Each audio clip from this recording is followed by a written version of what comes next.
তাহলে অবশেষে জানা গেল 18তম শিক্ষক নিবন্ধন প্রিলিমিনারি রেজাল্ট কবে দেবে। এই ভিডিওটির মাধ্যমে সঠিক উত্তর জানতে পারবেন এবং সঠিক তারিখ জানতে পারবেন। এই তারিখে আপনারা ফলাফল পাবেন এবং ভিডিওটির শেষের দিকে জানতে পারবেন আপনাদের পাস মার্ক কত ধরা হয়েছে।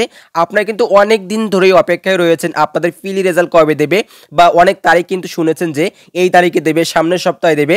তবে এই ভিডিওটির মাধ্যমে এই দুটি প্রশ্ন ক্লিয়ার করে দেব, সঠিক অ্যান্সার দেব।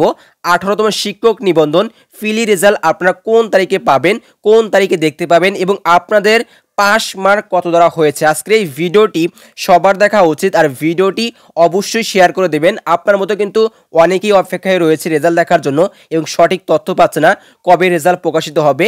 তো সেই জন্য রিকোয়েস্ট থাকবে সম্পূর্ণ ভিডিওটি দেখে আপনি শেয়ার করে দেবেন। খাতা মূল্যায়ন করা হবে আপনাদের 12ই মে পর্যন্ত এবং 14ই মে একটা কিন্তু মিটিং দেবে। সেই মিটিংয়ের পর কিন্তু তারা সিদ্ধান্ত নেবে যে আপনাদের ফলাফল কবে প্রকাশ করা হবে। আমি আবারও বলছি, আপনাদের খাতা মূল্যায়ন করা শেষ হবে 12ই মে পর্যন্ত এবং 14ই মে মধ্যে কিন্তু একটা মিটিং দেবে। মিটিং শেষ হলে কিন্তু আপনাদের ফলাফল প্রকাশের তারিখটা জানা যাবে। মানে হচ্ছে 14 তারিখ পর জানা যাবে আপনাদের ফলাফল কবে প্রকাশিত হবে। এখন বলে দিচ্ছি, তাহলে আপনাদের পাস মার্ক কত ধরা হয়েছে। আপনাদের পাস মার্ক ধরা হয়েছে 40। এই দুটি প্রশ্নের অ্যান্সার কিন্তু পেয়ে গিয়েছেন। আশা করি অনেক তথ্যমূলক ভিডিও ছিল। ভিডিওটি ভালো লাগলে লাইক করবেন, শেয়ার করবেন।